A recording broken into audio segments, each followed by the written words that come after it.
तर angle and its measurement चॅप्टरच्या last lecture मध्ये आपण स्टडी केलंय अँगल कशाला म्हणायचंय आणि अँगलचे बेसिक टाइप्स आपण स्टडी केले. ठीक आहे. तर अँगल कशाला म्हटलो आपण, the amount of rotation between two straight lines which are diverging from common end point. ठीक आहे. अशा दोन स्ट्रेट लाइन्स मधल्या डायव्हर्जनची अमाउंट, ज्या दोन स्ट्रेट लाइन्स एकाच पॉइंट मधून डायव्हर्ट होतात. ठीक आहे. जर दोन स्ट्रेट लाइन्स एकाच पॉइंट मधून डायव्हर्ट होत असतील तर त्या दोन्हींमधली डायव्हर्जनची जी अमाउंट आहे ती अमाउंट म्हणजेच त्या दोन स्ट्रेट लाइन्स मधला काय असतो, अँगल असतो. ठीक आहे. आणि त्या अँगल किती अमाउंट मध्ये त्या दोन स्ट्रेट लाइन्स एकमेकींपासून डायव्हर्ट झालेल्या आहेत त्याच्यावरून आपण त्याचे टाइप्स केले होते. 0 to 90 डिग्री या दोन्हींच्या मध्ये जर रोटेट झाले तर ॲक्यूट अँगल, एक्झॅक्टली 90 डिग्री जर रोटेशन असेल तर राईट अँगल, आणि ग्रेटर दॅन 90 आणि लेस दॅन 180 जर रोटेशन असेल तर आपण त्याला काय म्हटलो, ऑब्ट्यूस अँगल म्हटलो. ठीक आहे. त्याच्यानंतर अँगल साठी ज्या दोन गोष्टी महत्त्वाच्या आहेत त्या पण आपण काल पाहिल्या. कोणत्याही अँगल साठी दोन गोष्टी महत्त्वाच्या आहेत. कोणत्या?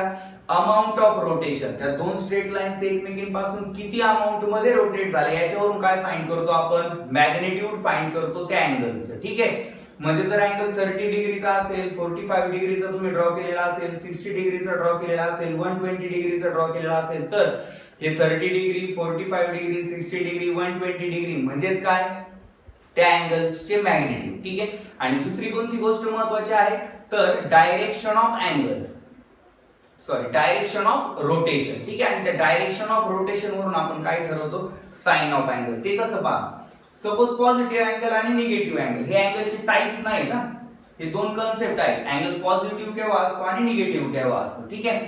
आणि आपण जो सेकंड पॉइंट पाहिला अँगल साठी महत्त्वाचा काय होता, तो डायरेक्शन ऑफ रोटेशन. म्हणजे तुमची टर्मिनल आर्म कशी रोटेट झाली, अँटी क्लॉकवाईज रोटेट झाली की क्लॉकवाईज रोटेट झाली याच्यावरून आपण त्या अँगलचं काय ठरवतो, साइन ठरवतो. ते कसं पहा, suppose positive angle, if terminal arm rotates about it's vertex in anti-clockwise direction, then the angle inscribed is taken as positive. जर टर्मिनल आर्म त्याच्या व्हर्टेक्स भोवती अँटी क्लॉकवाईज म्हणजे घड्याळाच्या काट्यांच्या विरुद्ध दिशेला अँटी क्लॉकवाईज रोटेट झाली तर तो अँगल जो इन्स्क्राइब केलेला आहे किंवा जो अँगल आपल्याला मिळतो तो अँगल आपण कसा कन्सिडर करतो, पॉझिटिव्ह. जर टर्मिनल आर्मचं रोटेशन त्याच्या व्हर्टेक्स भोवती कसं झालं, अँटी क्लॉकवाईज घड्याळाच्या काट्यांच्या विरुद्ध दिशेला जर झालं तर तो अँगल आपण कसा कन्सिडर करतो, पॉझिटिव्ह कन्सिडर करतो. डायग्राम दाखवली पाहिजे. इनिशियल आर्म आहे, इथून रोटेशन सुरू झालेलं आहे, ही टर्मिनल आर्मची फायनल पोझिशन आहे किंवा या रोटेशनची फायनल पोझिशन आहे, त्याला आपण टर्मिनल आर्म म्हणतो. इनिशियल पोझिशनला इनिशियल आर्म म्हणतो. आणि हा जो एरो दाखवलाय त्याचा एरो हेड डायरेक्शन दाखवतो आणि तो कोणती डायरेक्शन दाखवत आहे इथे, अँटी क्लॉकवाईज. आणि अँटी क्लॉकवाईजला काउंटर क्लॉकवाईज असं देखील म्हटलं जातं.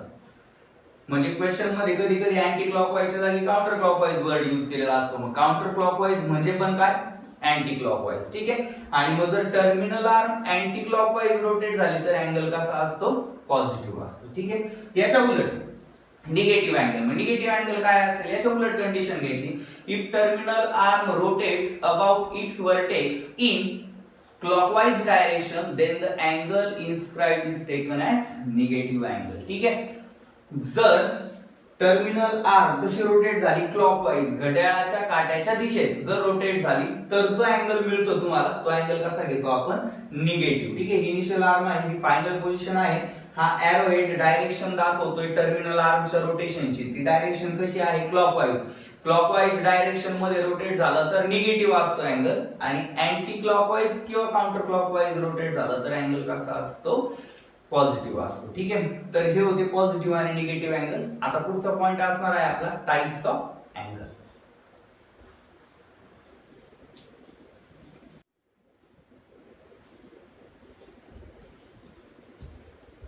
तर नेक्स्ट जो टॉपिक आहे आपला त्याच्यामध्ये आपण टाइप्स ऑफ अँगल्स स्टडी करणार आहोत. बेसिक टाइप्स जे असतील अँगलचे ते टाइप्स आपण स्टडी करणार आहोत. ठीक आहे.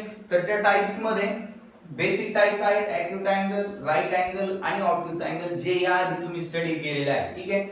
ॲक्यूट अँगल्स कशाला म्हणायचे, जे अँगल्स ग्रेटर दॅन 0 डिग्री असतील आणि लेस दॅन 90 डिग्री असतील. ठीक आहे.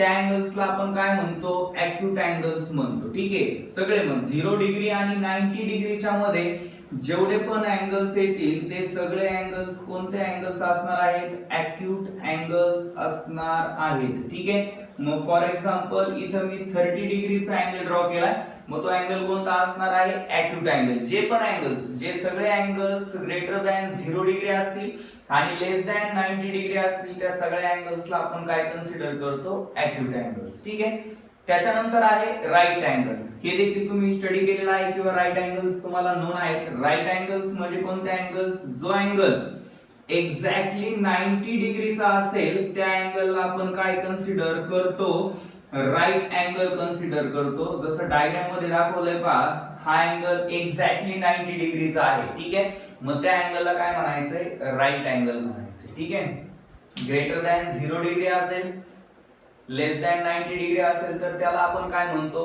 ऍक्यूट अँगल म्हणतो. ठीक आहे, त्याच्यानंतर एक्झॅक्टली 90 डिग्री असेल तर त्याला आपण राईट अँगल म्हणतो. आणि थर्ड बेसिक टाइप आहे ऑब्ट्यूस अँगल. ऑब्ट्यूस अँगल कशाला म्हणता तुम्ही, जे अँगल्स कशा असतील, ग्रेटर दॅन 90 डिग्री आणि लेस दॅन 180 डिग्री. जे अँगल्स ग्रेटर दॅन 90 डिग्री असतील आणि लेस दॅन 180 डिग्री असतील त्या सगळ्या अँगल्सला आपण काय कन्सिडर करतो, तर ऑब्ट्यूस अँगल कन्सिडर करतो. ठीक आहे, तर हे सगळे बेसिक टाइप्स तुम्ही याआधी पण स्टडी केलेले आहेत. ह्या चॅप्टर मध्ये तुम्हाला आणखी काही न्यू टाइप्स बघायला मिळतील अँगल्सची. ठीक आहे, तर हे बेसिक टाइप्स होते. ऍक्यूट अँगल 0 डिग्री आणि 90 डिग्रीच्या मध्ये असलेले सगळे अँगल्स कोणते अँगल्स असतात, ऍक्यूट अँगल्स. ठीक आहे, त्याच्यानंतर एक्झॅक्टली 90 डिग्रीचे जे अँगल्स असतील ते सगळे अँगल्स काय असतात, तुमचे राईट अँगल्स. ठीक आहे, आणि ऑब्ट्यूस अँगल कशाला म्हणतो, ऑब्ट्यूस अँगल म्हणजे काय, जे अँगल्स ग्रेटर दॅन 90 डिग्री असतील आणि लेस दॅन 180 डिग्री असतील त्या सगळ्यांना आपण काय कन्सिडर करतो, तर ऑब्ट्यूस अँगल कन्सिडर करतो. ठीक आहे, तर एक नोट किंवा एक ऍडिशनल अँगल तुम्ही आता इथे लक्षात ठेवायचं. पहा, आपण अँगल्सच्या कॅटेगरी ज्या केलेल्या आहेत त्या अकॉर्डिंग टू मेजरमेंट किंवा त्यांचं जे मॅग्निट्यूड आहे त्याच्या अकॉर्डिंग आपण ह्या कॅटेगरीज केलेल्या आहेत, ऍक्यूट, राईट आणि ऑब्ट्यूस. सपोज 0 to 90 काय केलं आपण, ऍक्यूट. एक्झॅक्टली 90 डिग्री काय केलं आपण, राईट अँगल. ठीक आहे, आणि ग्रेटर दॅन 90 लेस दॅन 180 काय केलं, तर ऑब्ट्यूस. मग बऱ्याच जणांना प्रश्न पडत असतील, जो अँगल 180 पेक्षा मोठा आहे आणि 360 पेक्षा लहान आहे त्याला काय म्हणायचं. सपोज असा एखादा अँगल मी इथे ड्रॉ करतो का,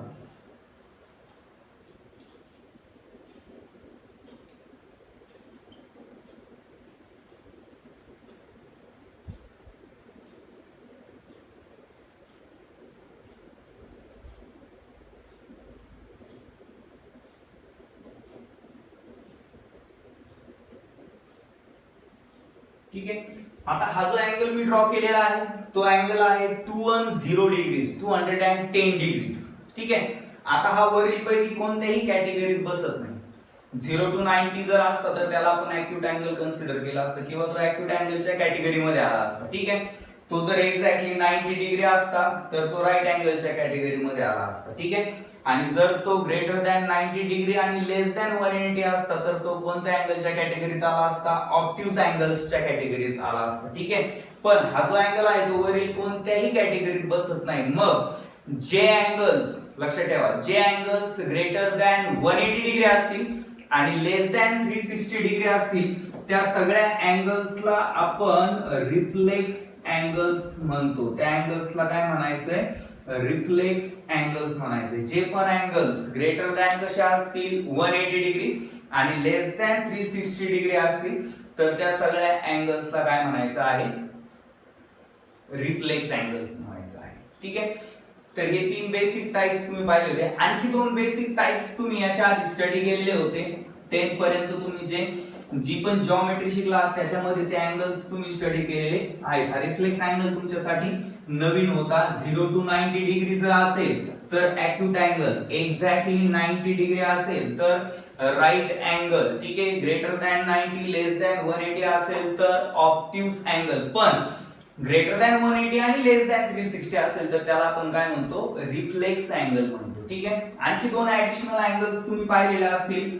4th जो टाइप आहे त्याला आपण झिरो अँगल म्हणू. ठीक आहे, तर झिरो अँगल आणि त्याच्या पुढचा जो टाइप आहे त्याला तुम्ही स्ट्रेट अँगल म्हणून कन्सिडर करायची. तर स्ट्रेट अँगल पण तुम्ही पाहिलेला असेल. दोन्ही तुम्हाला एकत्र एक्सप्लेन करतो मी. दोघांमधलं रिलेशन काय आहे पहा. स्ट्रेट अँगल आणि जो फर्स्ट अँगल आपण वरती मेन्शन केलेला आहे तो कोणता आहे, झिरो अँगल. ठीक आहे, दोन्हींच्या डायग्रामची तर मी दाखवतो.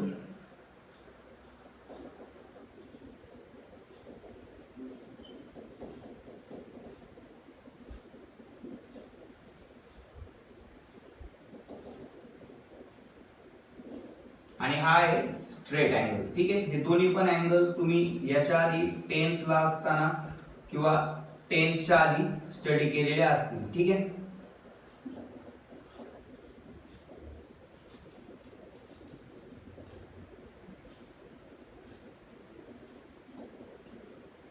ही इनिशियल आर्क, ही टर्मिनल आर्क. ठीक आहे, आता तुम्ही एकत्र मी काय एक्सप्लेन करतोय पहा. तर स्ट्रेट अँगल आणि झिरो अँगल साठी दोन्हीसाठी पण एक कंडिशन कॉमन आहे. झिरो अँगल साठी पहा, ही इनिशियल आर्क आणि टर्मिनल आर्क दोन्ही एकाच लाईनवर आहेत. ठीक आहे, आणि 180 डिग्री साठी किंवा स्ट्रेट अँगल साठी पण इनिशियल आर्म आणि टर्मिनल आर्म एकाच लाईनवर आहे. कंडिशन काय आहे पहा. If initial arm and terminal arm lies on same line but in same direction, एकाच लाईनवर असतील इनिशियल आर्म आणि टर्मिनल आर्म आणि त्यांची डायरेक्शन पण जर सेम असेल तर तो अँगल कोणता असतो, झिरो अँगल. म्हणजे यांच्यामध्ये काहीच रोटेशन झालं नाही. ते दोन्ही एकाच लाईनवर आहेत.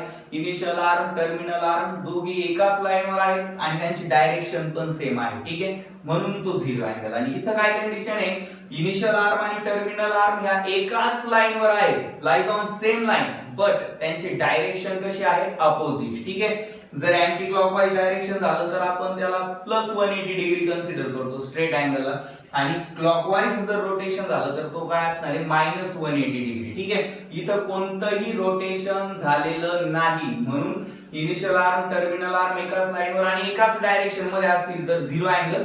इनिशियल आर्म टर्मिनल आर्म एकाच लाईनवर असून अपोजिट डायरेक्शन मध्ये असतील तर तो कोणता असणार आहे, स्ट्रेट अँगल. ठीक आहे, तर आजच्या लेक्चर मध्ये आपण positive angle, negative angle study केलं. बेसिक टाइप्स आपण अँगलचे पाहिले, acute angle, right angle, obtuse angle, straight angle, zero angle. आणि एक नवीन टाइप तुम्ही शिकले आहात आज, कोणता, रिफ्लेक्स अँगल. रिफ्लेक्स अँगल म्हणजे काय, जे अँगल्स ग्रेटर दॅन 180 डिग्री असतील आणि लेस दॅन 360 डिग्री असतील त्यांना काय म्हणायचंय, रिफ्लेक्स अँगल्स म्हणायचे. ठीक आहे, आता नेक्स्ट लेक्चर जे असणार आहे आपलं त्याच्यामध्ये आपण आणखी काही नवीन टाइप्स अँगलचे स्टडी करणार आहोत, प्लस अँगल मेजरमेंटच्या सिस्टीम. अँगल कोणत्या कोणत्या सिस्टीम मध्ये आपण मेजर करू शकतो ते आपण नेक्स्ट लेक्चर मध्ये स्टडी करणार आहोत. ठीक आहे, थँक्यू.